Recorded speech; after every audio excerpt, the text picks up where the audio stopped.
Mastery in any field requires 10,000 hours or 7 years of hard work, or both. Most people only become wealthy after the age of 40 or 50 if they achieve it at all.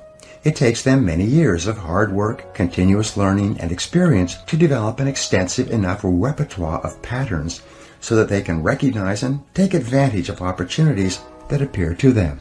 Up to that time, they make many mistakes. 2 steps forward and 1 step back, as they say.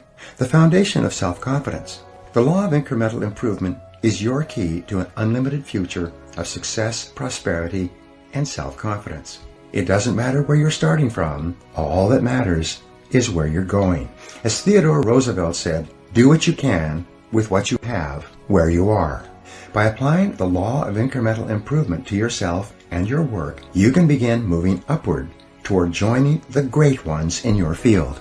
If you are doing what you love to do, and you are doing it with all your heart, by engaging in continuous personal and professional improvement, you can begin to move forward at such a rapid rate that it will astonish you. You've heard of the 80-20 rule, which says that 80% of the income goes to 20% of the people. Your goal, if you are not already there, should be to join the top 20% in your field. If you're in the top 20% already, your job is to get into the top 10%, and then the top 5%, and then the top 4%, and so on.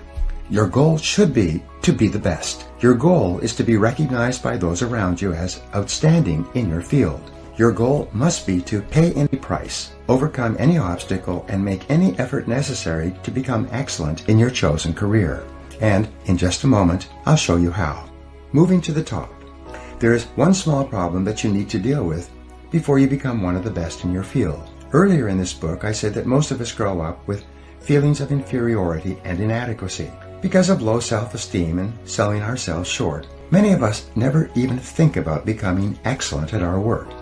It never even occurs to us that we have the ability to learn anything we need to learn to be able to do an outstanding job at anything we put our minds to. The fact is that, generally speaking, you have the capability to excel at anything that is really important to you. If anyone else has achieved a high level of competence in your field, then so can you.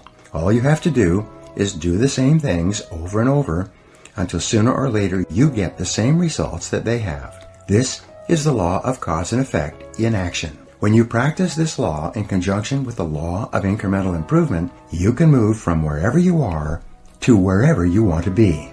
Identify your key skills. Just as choosing the right work or career for you requires self-analysis and self-awareness, moving to the top of your field requires that you take your existing position and you break it down into what we call its key result areas, or its core competencies.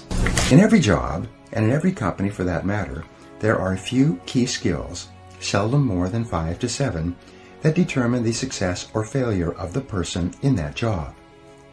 Wherever an individual is having trouble in his or her career, it is usually because he or she is weak in one or more of these KRAs, or core skills.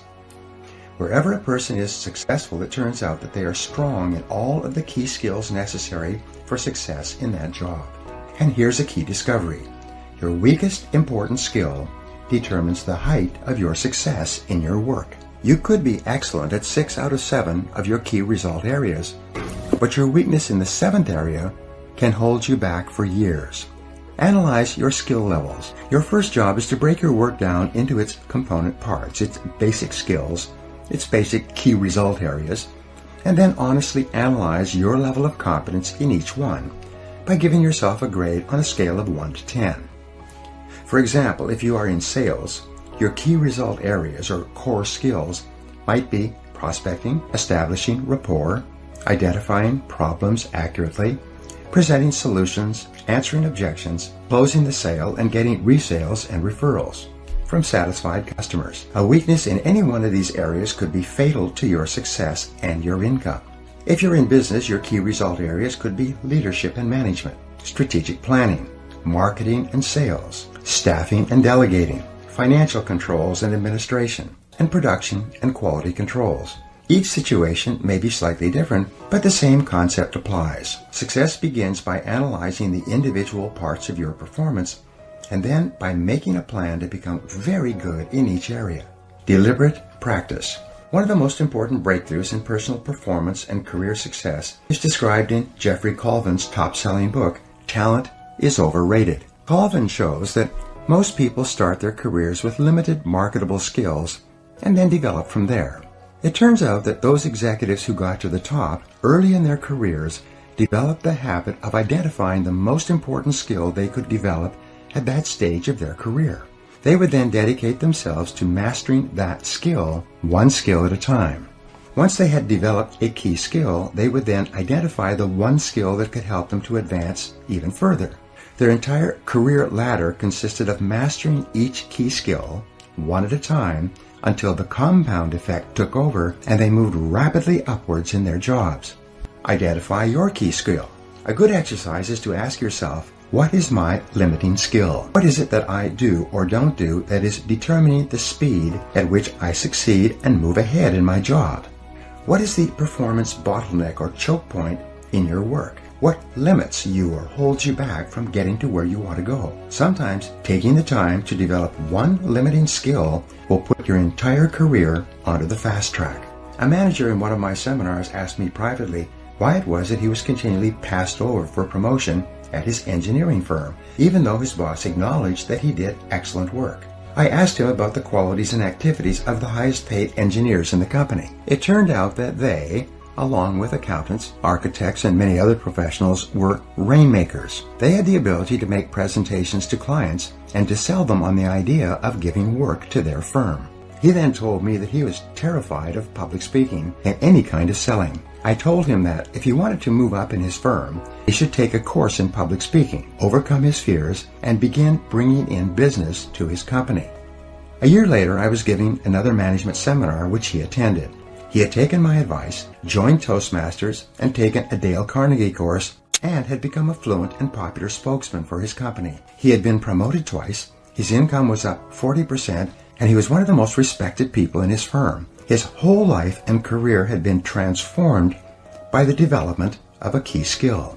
All skills are learnable. Once you have defined your ideal job and then broken that job down into its constituent parts or core skills, and then made a plan to become very good in each part of your job, then your final key to self-motivation and a feeling of growth is to commit yourself to continuous, never-ending self-improvement. Make a decision right now to dedicate yourself to a lifetime process of personal and professional development. Here are 3 simple rules that will change your life. Number 1, invest 3% of your income back into yourself. Spend 3% of what you earn on personal research and development, on upgrading your skills and abilities, and on becoming better at performing the most important tasks that are required of you. If you invest 3% of your income back into yourself, you'll never have to worry about money again. Number 2, read for 1 hour or more each day in your chosen field, underlining and taking careful notes that you can review regularly. A simple technique is to read and underline with a red pen, and then go back and transfer all of those key points into a spiral notebook. You can dictate the key points and have them typed up for you, or use dictation software that translates your voice, which you can then print out. You will then have a synopsis of the most important ideas in any book. When you review them, which only takes about 10 minutes or so, 5 or 6 times, you memorize all the key points. This method is used by some of the most successful men and women in America. Number 3, listen to audio programs in your car. Turn your automobile into a mobile classroom, a university on wheels. Never drive your car without your educational audio programs playing. According to the American Automobile Association, the average driver spends between 500 and 1,000 hours each year in their car. If you turn this driving time into learning time, you can become one of the best educated people of your generation. Your most valuable financial asset. Your ability to earn money by applying your knowledge and skill is the most important single source of money in your life. This is called your earning power and is the sum total of all your knowledge and skill applied to doing a job. Your earning ability is your ability to get results that someone will pay you for. This capacity represents as much as 80 to 90% of your total net worth. And your earning ability is either an appreciating asset, becoming more valuable each month and year, or a depreciating asset, losing value each month and year because of a failure to continually upgrade your skills. One of the smartest expenditures you can make is to invest in your earning ability to become better at what pays you the most. This continuous investment in yourself will put you behind the wheel of your own life. It will assure you of greater success and self-confidence every day of your life, and by the law of indirect effort, a commitment to yourself will earn you the self-esteem, self-respect, and personal pride that you desire. You will eventually achieve the competence and mastery in your field that generates the feelings of self-confidence that make you irresistible. There is no limit to what you can accomplish if you know the direction that you are going and you are willing to make the efforts to become excellent at what you do.